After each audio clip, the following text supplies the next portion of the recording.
फैसले पर नून लीग काफ़ी नाराज़ नजर आ रही है। याद रखिए जिस वक्त हालात बहुत मुश्किलात में थे PMLN के लिए, नवाज शरीफ साहब के लिए, उस वक्त justice Athar Minallah Islamabad high court से उनके उन्हीं के नोट्स एंड कमेंट्स एंड फैसले की वजह से रिलीफ उस वक्त PMLN को मिला था, उस वक्त PTI नजर आती थी। इस वक्त नून लीग के जो लीडर्स हैं वो क्या कह रहे हैं, जरा देखिए। खाना काबा की घड़ी बेच दे तो मासूम है, ज़कात का पैसा खा जाए उसको हाउसिंग सोसाइटी में लगा दे तो मासूम है, हीरे जवाहरात बटोर ले, अलकादिर ट्रस्ट बना ले तो मासूम है। पहले लाडला करके 2018 में RTS को बिठाकर मुसल्लत किया गया, अब मासूम कह के मुसल्लत किया जा रहा। कभी सुनने को आया गुड टू सी यू, कभी सुनने को आया good luck, best of luck, और अब मासूम। ये क्या मजाक बना हुआ है? हम तो सुनते आए कि जजेस always used to speak through their judgments, not from the observations. Abid भाई साहब, thank you so much being on the program. ये PMLN के जो शिकवे हैं ये पहले हमें लग रहा था कि सेंटर्ड अराउंड अ पर्सनैलिटी हैं। चीफ जस्टिस जो पुराने थे उनके साथ शिकायत थी, उनसे पहले भी एक चीफ जस्टिस थे जिसको पैनामा का हुआ, उनसे भी शिकायत थी। इस वक्त आपको ये शिकायत किससे लग रही है, स्पेसिफिकली जस्टिस अतहर मनील्लाह से या अदालती निज़ाम से?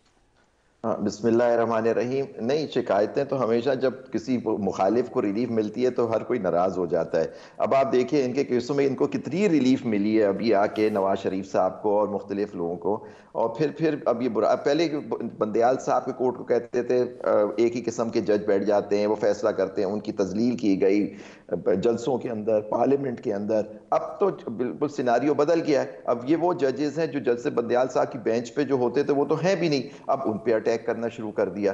तो देखिए कोर्ट तो अपने इंसाफ के हिसाब से फैसला करेगी, वो देखेगी क्या। और आप देखिए जो हाई कोर्ट के फैसले के बारे में सुप्रीम कोर्ट ने कहा, जस्टिस अतहर मनील्लाह के नोट को नहीं बात कर रहा, जस्टिस मंसूर अली शाह के नोट की बात कर रहा हूँ, जिन्होंने जजमेंट लिखी उनकी बेल देने की साइफर केस में।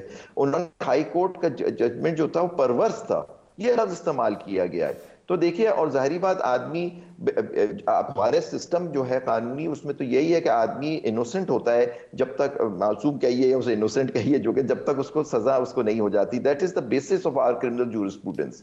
तो अगर वो आदमी बेगुनाह है जब तक उस पर जुर्म साबित नहीं हो जाता, ये कहना कि अलकादिर ट्रस्ट में ज़कात के पैसे, घड़ी बेच देना, अब ये सारी चीजें जो हैं ये तो अब अदालत के अंदर फैसला होगा कि वो इन्होंने ये जुर्म किया या नहीं किया। अभी वो मुजरिम तो नहीं है, सिर्फ एक केस में तोशा खाना में उनको सजा हुई भी है जिसकी कन्विक्शन अभी बाकी है, लेकिन सेंटेंस उनकी सस्पेंड हो गई है। हाई कोर्ट ने उनकी कन्विक्शन की जो दरखास्त थी उसको रद्द कर दिया, वो नेचुरली सुप्रीम कोर्ट में उसको चैलेंज करेंगे अपनी उन चीजों को।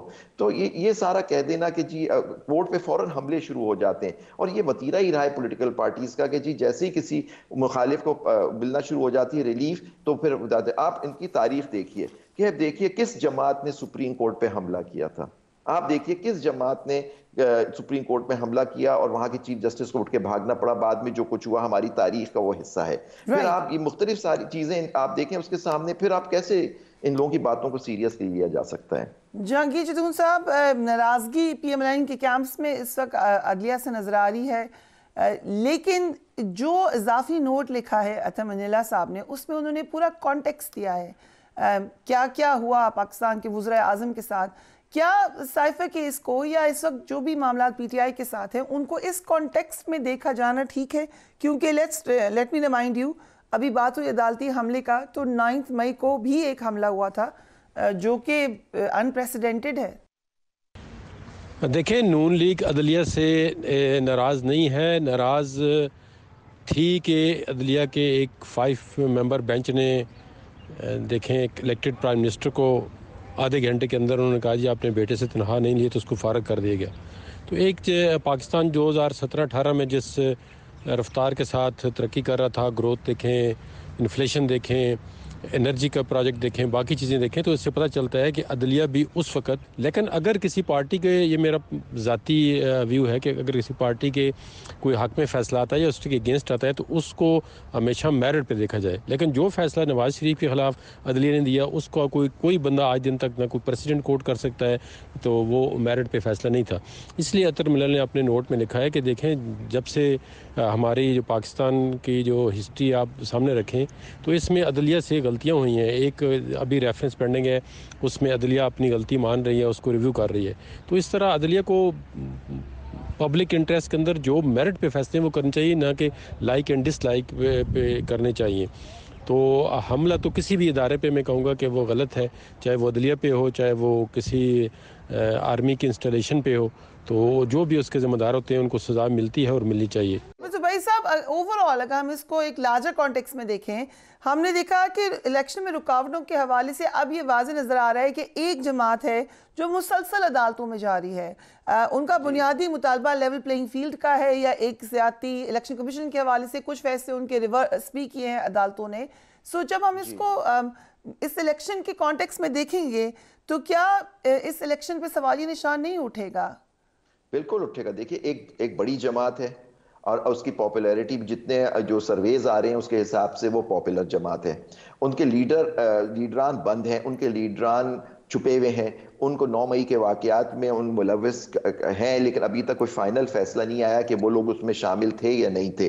तो ये सारी चीज़ें अभी होना बाकी हैं। तो अभी इसके बगैर ही उनको लेकर, और जिन लोग, और जो आपने देखा उन्हीं के मेंबरान, जो उनके पहले हम सुनते थे कि जी वो जो पॉलिटिकल राइवल्स होते थे वो एक दूसरे से इलेक्शन में जब वो कागजात जमा कराने जाते थे उनके झगड़े हो जाते थे। ये तो हमने पहली दफा देखा कि इस दफा पूरी स्टेट मशीनरी, ये केयर टेकर सेटअप जिसका काम फ्री फेयर इलेक्शन कराना है, इलेक्शन कमीशन साथ मिलके उसकी पुलिस वहां बैठी हुई थी उन हलकों के बाहर, उनके मेंबरान को जो जमा कराने आ रहे थे अपने कागजात, उनसे कागजात छीने गए, उनको जमा नहीं कराने गए। शाह महमूद कुरैशी साहब की एग्जाम्पल आपके सामने, और लोगों के, और बाज वकीलों को हम जानते हैं जिनसे उनको जदोकोब भी किया गया। तो अगर ये हाल है इलेक्शन जमा कराने में कागजात का कि सुप्रीम कोर्ट को इंटरवीन करना पड़ा और वहां जाके स्टेटमेंट देते हैं इलेक्शन कमीशन पाकिस्तान के हम फ्री फेयर इलेक्शन कराएंगे, उसी रात को उनसे बल्ले का निशान, उस दिन जबकि इलेक्शन शेड्यूल आ चुका है, कागजात नामजदगी दाखिल हो रहे हैं। So one more question, जिन लोगों ने पेपर जमा करा दिए और जो कि जिनका स्टेटस मफरूर का है, दे आर वांटेड 9 मई के मामले में या किसी भी मामले में, हम जानते हैं पीटीआई के अक्सर लीडर्स इस वक्त अंडरग्राउंड हैं, उनके पेपर्स एक्सेप्ट हो जाएंगे या चैलेंज हो सकते हैं?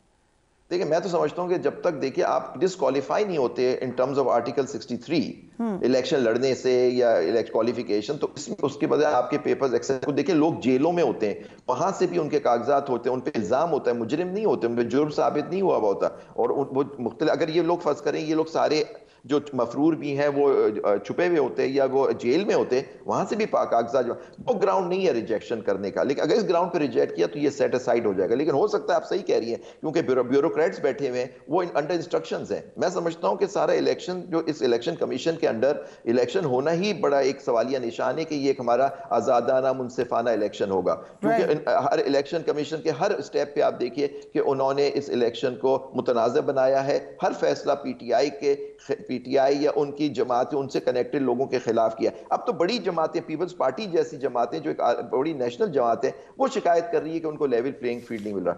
इनके पास तो फील्ड ही नहीं है। जुबैर साहब, थैंक यू सो मच हमें डिटेल्ड एनालिसिस देने की।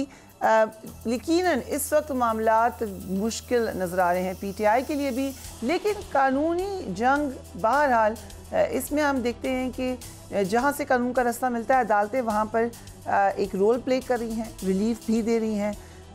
सो अभी कुछ कह नहीं सकते कि होगा क्या।